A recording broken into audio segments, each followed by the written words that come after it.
তোমরা সবাই কেমন আছো বন্ধুরা? আশা করি ভালো আছো। আমিও খুব ভালো আছি। তো আজকে এসেছি তোমাদের সাথে একটা নতুন রেসিপি শেয়ার করতে। শীতকাল পড়ে গেছে, তো বাজারে নানা রকমের সবজি উঠেছে, তার মধ্যে বেগুন তো মাস্ট। বাঙালি ঘরে বেগুন ভাজা, বেগুন পোড়া, আরও নানা রকম রেসিপি হয়, কোনো নাম নেই যার। সেরকমই আমি একটা রেসিপি আজকে করব।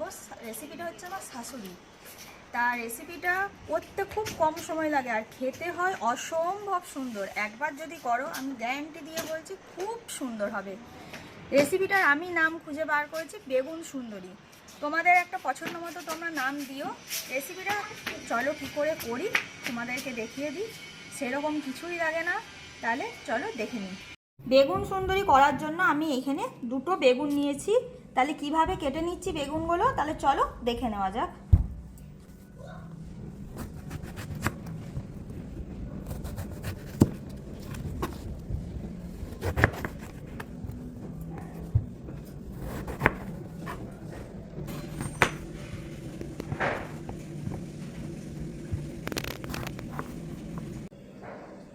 বেগুনগুলো আমার কাটা হয়ে গেছে। তাহলে এগুলো আমি একটা পাত্রে তুলে নিচ্ছি। একটা বাটিতে জল নিয়ে নিয়েছি। এবার বেগুনগুলো খুব ভালোভাবে আমি ধুয়ে নেব।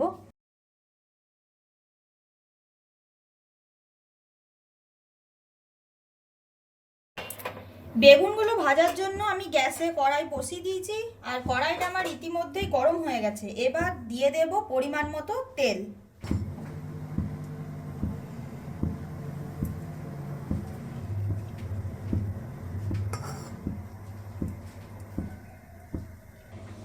তেলের মধ্যে আমি একটু হলুদ দিয়ে দিচ্ছি সামান্য পরিমাণে, তাহলে বেগুনটা ভাজার সময় তেলটা ছিটকাবে না।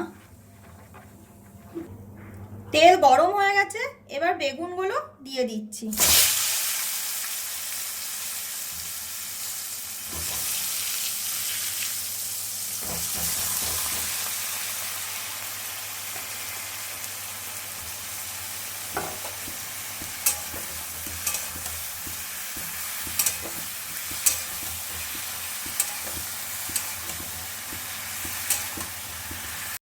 বেগুনটা আমি এই রকমই ভাজবো, এর থেকে বেশি ভাজবো না। আপনারা চাইলে বেশি ভাজতে পারেন, কিন্তু প্রচুর তেল লাগে বলে আমি এইটুকুই ভাজবো, কারণ বেশি তেল তো স্বাস্থ্যের জন্য ভালো নয়।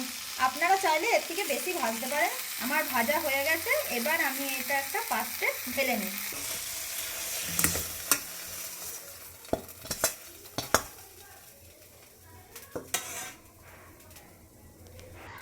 বেগুন সুন্দরীর জন্য আমি একটা মশলা করে নেবো। তার জন্য লাগবে বেশ খানিকটা পোস্ত,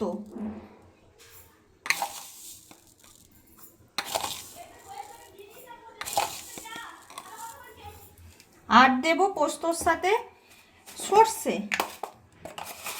সর্ষেটার পরিমাণটা একটু কম থাকবে।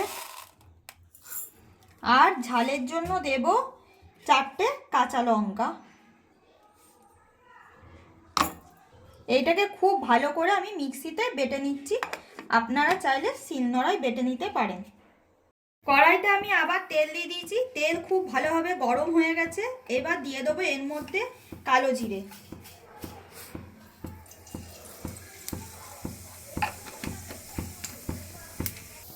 কালো জিরে থেকে খুব সুন্দর গন্ধ ছাড়ছে। এবার সর্ষে পোস্ত কাঁচা লঙ্কা বাটাটা আমি দিয়ে দিচ্ছি।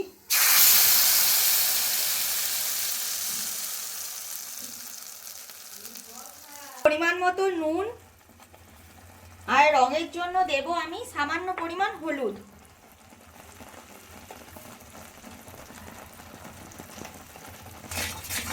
এবার এটাকে খুব ভালোভাবে আমি রান্না করে নেবো। যখন তেলটা সাইড থেকে ছেড়ে আসবে, তখন এটা কষানো কমপ্লিট হয়ে যাবে।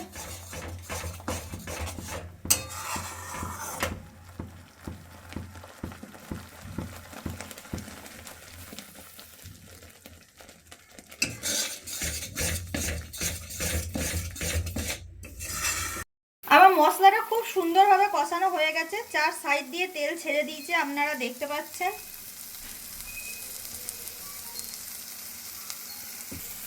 এবার আমি পরিমাণ মতো জল দিয়ে দেব।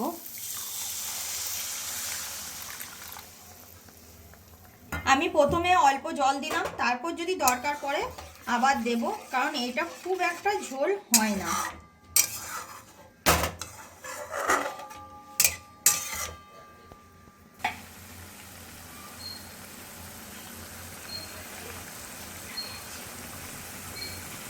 এইটা খুব ভালোভাবে ফুটে গেছে।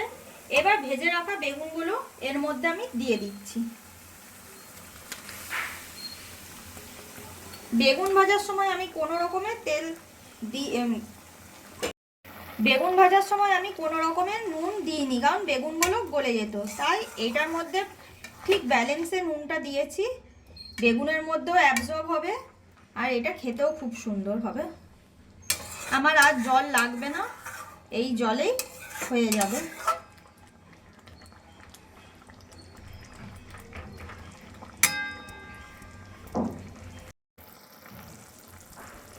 বেগুন সুন্দরী আমার কমপ্লিট হয়ে গেছে। দিয়ে দেবো ওপর থেকে কিছু চেরা কাঁচা লঙ্কা, আর দেবো বেশ কিছুটা কুচনো ধনেপাতা। এই ধনেপাতার বিশেষত্ব হচ্ছে এগুলো আমাদের ঘরে গাছে, তাই এর গন্ধ তো একটু আলাদা হবেই, খুবই সুন্দর গন্ধ। এই জন্যই আমি আজকে গাছেরগুলো দিয়েছি। খুব ভালো হয়েছে আমাদের গাছের ধনেপাতা। আমার বেগুন সুন্দরী রান্না কমপ্লিট। তাহলে দেখলে কত সহজে, কত কম সময়ে বেগুন সুন্দরী হয়ে গেছে। তোমরা কিন্তু অবশ্যই বাড়িতে ট্রাই করবে। ট্রাই করে এই দিদিভাইকে জানাতে ভুলবে না কেমন হলো, জানিও। সো তোমরা দেখছিলে তনুর ঘরকন্যা। আজকের রেসিপি ছিল বেগুন সুন্দরী। দেখা হচ্ছে পরের কোনো একটা নতুন ভিডিওতে। আজ আসি, ভালো থাকবে, সুস্থ থাকবে।